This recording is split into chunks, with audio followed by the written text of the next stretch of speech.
महापालिकेसाठी उमेदवारी अर्ज भरण्याची वेळ अखेर संपली। निवडणुकीतील पहिला अंक अखेर संपला।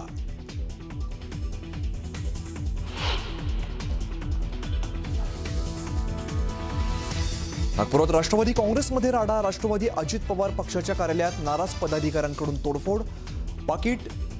तिकीट न मिळाल्यामुळे रागाच्या भरात थेट पक्ष कार्यालयातील टीव्ही आणि काच फोडली।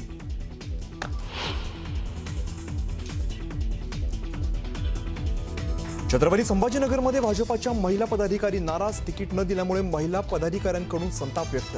भाजप कार्यालयात कार्यकर्ते संतप्त।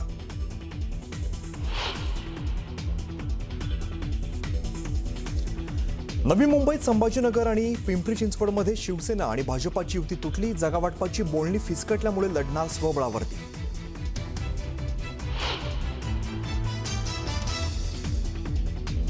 अजित पवार यांच्या राष्ट्रवादीकडून अंदेकरांच्या घरात उमेदवारी। लक्ष्मी अंदेकर आणि सोनाली अंदेकर यांना अजित पवारांच्या पक्षाकडून देण्यात आला एबी फॉर्म।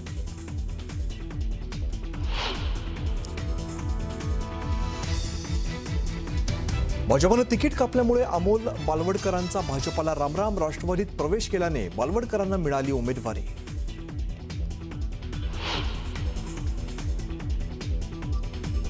आणि आरपीआयच्या नेत्यांनी फोडले भाजपाचे बॅनर्स। युती न झाल्यामुळे कार्यकर्ते संतप्त।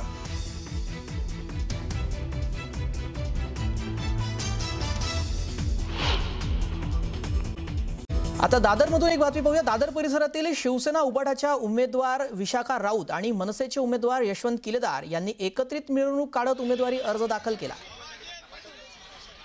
मोठ्या संख्येने इथे त्यांचे पदाधिकारी, नेते, कार्यकर्ते उपस्थित असल्याचं दिसलं। यशवंत किलेदार यांनी देखील अर्ज भरलेला आहे। एकत्रितपणे मिरवणूक काढण्यात आली आणि त्यांनी अर्ज भरला आहे।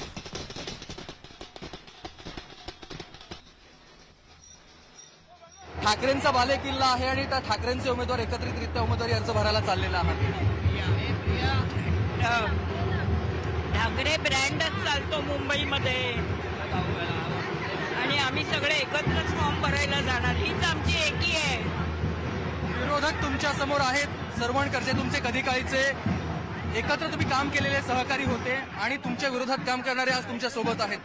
कसं काय तोंड देणार, की कसं त्यांना लढा हा तुम्ही यशस्वीरित्या पार पाडणार आहात? मी म्हटलं ना, मुंबईमध्ये ठाकरे ब्रँड चालतो। दोघंही ठाकरे बंधू एकत्र आल्याने आम्हाला काहीही चिंता नाहीये। आम्ही जरूर ही निवडणूक जिंकू। तुमच्या विरोधात तुमच्यावर टीका पण बरीचशी काय करतात, त्यांना काय विरोधक टीका खूप करतात, त्यांना काय उत्तर द्या? मी माझ्या वडिलांच्या जीवावर निवडून आली नाही।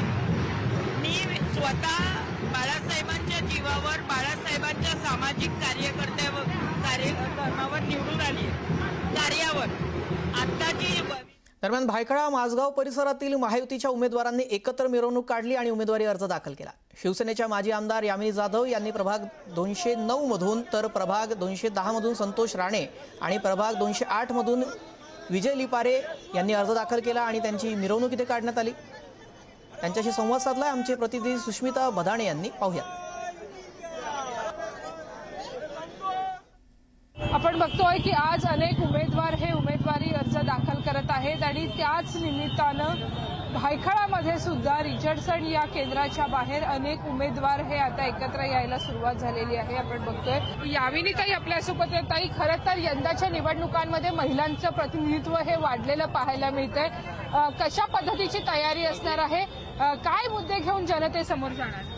खरं तर या राज्याचे उपमुख्यमंत्री एकनाथजी शिंदे यांनी इतका कामाचा डोंगर रचलेला आहे, महिलांसाठी इतक्या योजना राबवलेल्या आहेत। मला वाटतं विकासाच्या मुद्द्यावर आम्ही पुढे जातोय आणि तुम्ही जसं म्हणालात की आम्ही महायुतीचे उमेदवार म्हणून तिघे एकत्र फॉर्म भरतोय, तर मला वाटतं हीच शिवसेना प्रमुखांना अभिप्रेत असलेली युती आणि महायुती असावी असं नक्कीच। आपण बघतोय की तिन्ही पक्ष एकत्रितपणे निवडणूक लढच्या मैदानामध्ये उतरलेले आहेत आणि अर्ज भरताना सुद्धा दोन्ही पक्षांचे उमेदवार हे एकत्र असल्याचं आपल्याला पाहायला मिळते। व्हिडिओ सचिन सह सुस्मिता बदाणे, पाटील, न्यूज 8 लोकमत, मुंबई।